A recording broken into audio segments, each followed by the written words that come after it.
So welcome back. This is the second episode. We're on to novice hurdlers. We've done not novice hurdlers, we're on to proper hurdlers. Sorry. We've done the proper season campaign chasers. Move on to the hurdlers now. We'll kick off with the sort of 2 mile division champion hurdle sort of feel. That encompasses the Christmas hurdle at Kempton, Everton wins, pointless. The Matheson's hurdle at Leopardstown, and then at Limerick, it's the Grant Thornton hurdle this year, but I don't know if it was the Limestone Lad before or what it was, but it's a 4-year-old hurdle. Espire de Lam won it before. In terms of this year, look at the champion hurdle picture, all 3 are well worth looking at. So, Daryl, Christmas hurdle, Kempton, you told us last year that she would win. You're going to tell me this year that she's going to win. Just have your 5 minutes talking about her, please. Look, she's going to win, lads. Look, they've even put Floressa in here to maintain a solid gallop in the race, to put pace into it. I mean, can you see anything beating there? Silver Street, the clear danger, of course, goes really well at Kempton. The quicker the ground, the better for him. Fantastic run in the International. But then you look at that International, I know a lot of people from that International were liking Silver Street for the champion hurdle. They were liking someone for the champion hurdle. One thing I will just say is that there was about 8 of them in with a chance bypassing that last. And that's just not the way champion hurdles are won, when there's 8 of you in with a chance inside the final half furlong.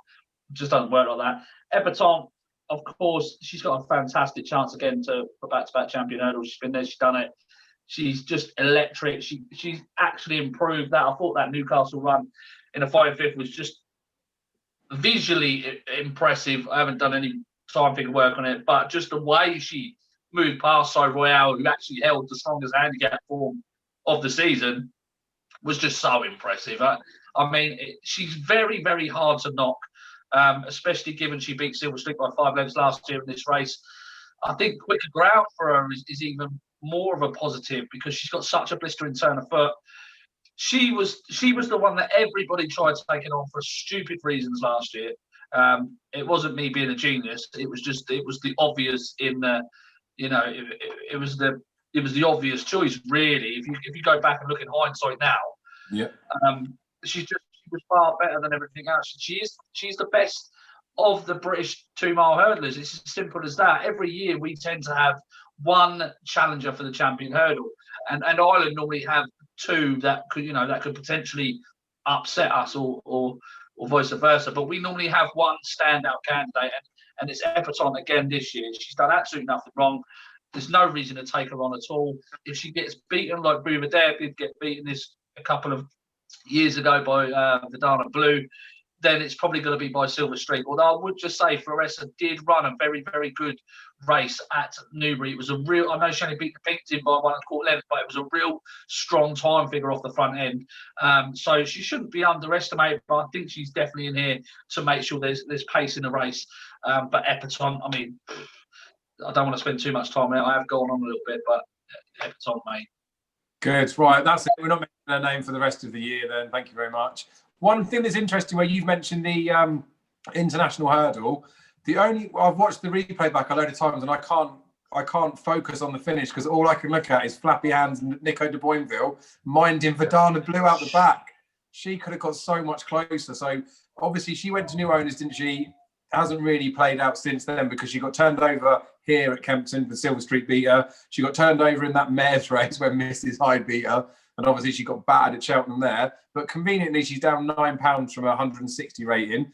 This is the sort of race she normally runs in, doesn't she? So I wonder what they're going to do with her. Maybe get a mark down. She won a Scottish champion hurdle before. That was off a 154. Maybe I definitely think there is something in Vidana Blue this season. Don't know how she's managed to wangle a mention it. Anything to not talk about her, I suppose. Jamie, from this side of the sea, Bouvedere comes back in the contenders hurdle at Sandown, we think. But is Daryl right that Epatant's the only horse that the Irish are worried about? Oh, yeah, 100%. There's no one else. Verdana Blue, good ground county hurdle. Oh, off that mark, thank you very much. But no, nothing beats her over here. I suppose we'll get on to the next race now. I suppose the Matheson. Let's do it. Let's jump into the Matheson's hurdles. That's Tuesday the 29th at Leopardstown. You take it off. You go through it. What a hard race to pick the winner. I suppose this is a pace angle for me, Dave. Hopefully Aspire Tower doesn't take the soft route and go to Limerick for the Grant Thornton hurdle and the Tuesday, I think, yeah. No, same day. Yeah, it's the same day, yeah. I think the quicker it is, it'll set it up for Abracadabras and St. Roy. It might suit Sharjah. To be honest with you, I leave Soliday off. I just watched Soliday this time. I think it was slowly run Morgana that year when he won. Classical Dreams all over the place. It'll all depend if Gordon Ada tells whoever's on Petty move tomorrow, because he has him now, he's back again, how quick he goes.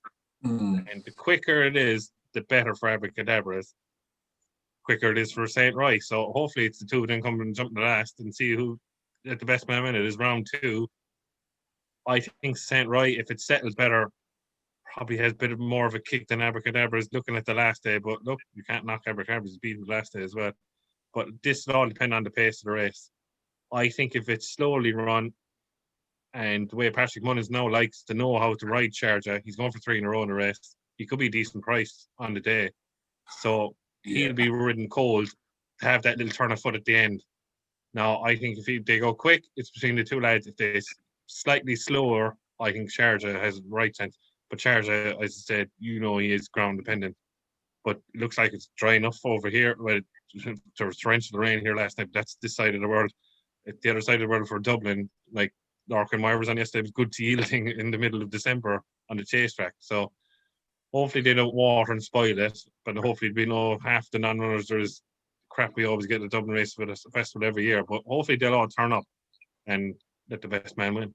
But for me, selection-wise, looking at the race, if he settles better, I think he still has better kick than Abracadabras, and that's St. Roy, Yeah, I think you've summed it pretty nicely there, to be fair. Sharjah is it's an offensive price that Sharjah is, considering, like you say, going for 3 spins in the race. And on official ratings as well, this is the easiest renewal that he's had to face him. We talk about up and coming pretenders, aren't we? I still feel like the St. Roy Abracadabras run, obviously, like probably even Andrew Gemmell could see that St. Roy was the one that probably should have won the race. But I just think Abracadabras gets a real hard time with it. And I think you killed me last year for Abracadabras, and I was saying, well, I tell you one thing, I nearly killed Paul Town on that day because Nick Sertana and Captain Guinness was going to tow me into the fucking race and block off Shishkin. And of course, what happened? He killed the 2 boys, and that was the end of that. I knew cut up the straight, everyone. Oh, you have Abracadabras at last? Nah, I knew he'd be beaten. Yeah, but the thing I like about him is obviously, like, you just get these freak horses, didn't you? They're a little bit of head cases, a little bit quirky, but with that comes an absolute abundance of ability. I think Abracadabras has got loads of ability. Look, the way that it's priced up is probably more respectful than what a lot of people think. I think most people would say that St. Roy would beat Abracadabras. If I stuck a poll on the page, I bet 80% would fancy St. Roy to beat Abracadabras. But the market doesn't reflect that, and that's the right way to do it. I'm interested the same as you to watch Saudier, because I still think he's a massive price for a champion hurdle if they could possibly ever get him to Cheltenham. Thing with Sharjah and the ground thing is he surprised me last year, didn't he? That was soft ground at Cheltenham, and he did stay on, and he has one on soft at Galway. So I'm less worried about his ground now. I won't be betting the race because I don't do it, but Sharjah is at the price is the one that you'd probably be semi-tempted to play. Daryl, anything from you? Yeah, St. Roy should be winning this for me quite comfortably. If you're going back to Cheltenham and we're going back to the closing sectionals at Cheltenham, Sam Roy has got such a blistering turn of foot, it's ridiculous. His final sectional from the final hurdle to the finish line in the county hurdle ran in 13.5 seconds. Right, now to put that into perspective, right, Everton's closing sectional from the final hurdle to the finish line when she quickened away. And let's not forget that Sam Roy got there on the bridle as well. And it was a decent circuit time as well. Everton's closing sectional was 14.3. Abracadabras and Shishkin was 14.44. So if this turns into a slowly run race and it's one with the quickest turn of foot, then Sam Roy should be blitzing away from these. I think he has got a lot of quirks with him. I think he needs time to settle, but I think he's very, very talented. You go back to his reappearance run at Tipperary when he beat Tigris River by 5.5 lengths. Everyone was moaning about that. I looked at that performance and just thought, Christ, he couldn't even be asked, and he's gone past them, but they're not even there. Like, I think he's got an abundance of talent. I think he was very unlucky at Punchestown on heavy ground. I don't, in fact, think the ground was probably in his favour either there. Lots of things went wrong when he was in behind. I thought Abracadabras had every chance to win the Supreme. I thought he had every chance to beat Aspire Tower, who's actually overpriced if you look at just the bare form. Had every chance to beat Aspire Tower at Down Royal, but couldn't do it. I'm not convinced with Abercrombie. I'm still not convinced with him. And I think, if anything, the one that's overpriced is Aspire Tower, because I know Abercrombie was making his reappearance, but he's got a great record fresh. So, and he's only a small horse. It's not like he takes runs and runs to get fit. I think the Spire Tower at 92 is a fairly big price. But again, you've got to go back to that Cheltenham run and look at those closing sections and look at those 3 out to the finish line. In every way, he was more superior to Abercrombie. So I think Sam Roy has got loads more to come. 13 to 8 is not for me. I'd rather watch it. But he is the one that I am most worried about from across the borders for Everton. Nice. And to be fair, I mean, Jamie knows more than I do about it, or Jamie's better than me at it anyway. Darryl is the champion hurdle king from last year, so we'll listen to Darryl, all hail King Harold. Aspire Tower, that's been mentioned a few times. We'll move over to Limerick now for that Grant Thornton hurdle, which I think he used to be the Limestone lad. Esquire of the Land's won it before. Now, Rob Kerr, that owns Aspire Tower now, he's got Goa Delarge and Indiana Jones in it. So the fact that he's got so many entered in this race would make you think, hopefully, he's going to go for the Matheson's hurdle. They're not going to shirk it, which I don't think they will. And obviously, one of those Goa Delarge is Henry de Bromhead as well. So I feel like hopefully Aspire Tower won't come here. So we'll talk about hopefully he won't take the soft option anyway, do you know what I mean? Because he'll be in at Limerick. Do you know what I mean? And we can look at this race now at Limerick. Again, when we take Aspire Tower out of the race, in terms of depth, we lose a great amount of it. But there has been some nice horses that have won it before. I don't want to talk about it too much because the Devil's Coachman's going in a novice hurdle. There's Grand Wild, which was the big money purchase from the Million Mine Syndicate for Gordon Elliott. If Aspire Tower does go in the Matheson's hurdle, is there any need to look at this race when we're looking at the Cheltenham picture? I suppose there's a horse there, Dave, that I like. I mentioned him there. He ran there third to Beacon Edge at Galway, first time out. Came over from Nicky Henderson. Grand Roy, yeah. I'd be very interested in him if Aspire Tower doesn't turn up. I think he'll win. Now, there's another one for Willie Mullins near Galopin des Champs, who ran at Gorn last time. So I was a little bit unlucky. I thought it was one of the worst rides I saw Paul Townley ever give a horse. He did make use of whatever. But I think if Aspire Tower doesn't turn up, Grand Roy for me, I think definitely he's a 138 horse. I think he's better than that. Yeah. I tend to agree with that. That Galopin des Champs, it would depend how they price up the race, but if Galopin des Champs was anything above 3-1, he'd probably be the one that I'd end up siding with. Darryl, is it a race you've looked at or bothered with? But nah, nothing for me, lads. Fair play. So we can move on now to the last part of the hurdlers division, which is the Christmas hurdle. I will talk at the end of this one because rubbish in it, really. There's a horse 6-shooter in there that I'm going to make a little bit of a case for, but that shows how bad the Irish staying hurdlers are. We've got Potemps winner Sire de Burley being touted as the new Stayers hurdle champion. Everyone slags off the old Stayers hurdle division, don't they? They say that it's the 4th division in racing. And then all of a sudden, now that the Irish have got a couple of horses that have got chances, everyone's saying it's the creme de la creme. Everyone's mouth-watering clashes. Thyme Hill, Paisley Park. I feel like this Irish race looks pretty good on paper, looks quite competitive, but I do not think that the Stayers hurdle winner's in the race. Darryl, tell me I'm wrong or I'm right. I think you're probably right in terms of the Stayers hurdle division. I haven't had enough walking out. Jamie, come back. I'm thanking. I actually think though, touching on what you said, I think the Stayers hurdle division this year is actually really exciting, as opposed to any other year with those Thyme Hill and Paisley. I'm sure we'll come on to that in a minute. But go to Jamie first for this race, and then come back to me. Jamie, have you finished your strop now? You're not storming out, really, are you? We'll sit down with you because obviously, not just because you're Irish and you like that sort of stuff, but I'm very snobbish is probably the right word because I'm a bit of a snob. But I love Paisley Park. I think Thyme Hill. I love Albert Bartlett form going into a Stayers hurdle. So Fury Road would be quite near the top of my list for a race like this. The Christmas hurdle, when it was back in the good old days when there were some big names that used to win these races, and it was quite exciting. Like when Bapal won it at a big price, it was interesting stuff. I'm disappointed, honestly, that Sire de Burley is a 7-4 fab for this Grade 1 at Christmas. Jamie, talk to me in some sort. Do something for the viewers. Forget about me being here. talk about it in some sort of neutral, nice way, because I don't like it. Well, to be honest with you, lads, if you think the Stairs Hurdle winner ran at Ascot in an absolute crawl, bog. You're having a laugh. That time figure for Ascot for that Stairs Hurdle was absolutely brilliant. And they not only that, but they ran from 3 out to the finish line faster than any other race on the card. Yeah, I know that. I read that. I like it too, but no, not for me. Right, look at this way, right?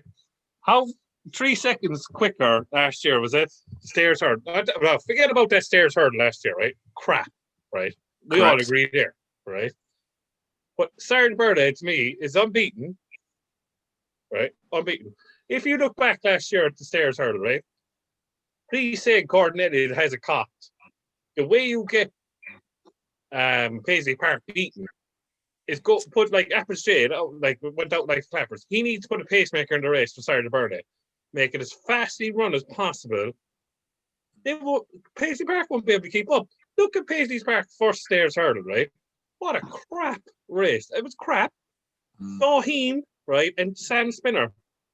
They say, oh, I love the pundits afterwards. These fellas actually think they actually know about racing, right? Saying afterwards that they Paisley Park quickened up to pass Faheen and Sam Spinner.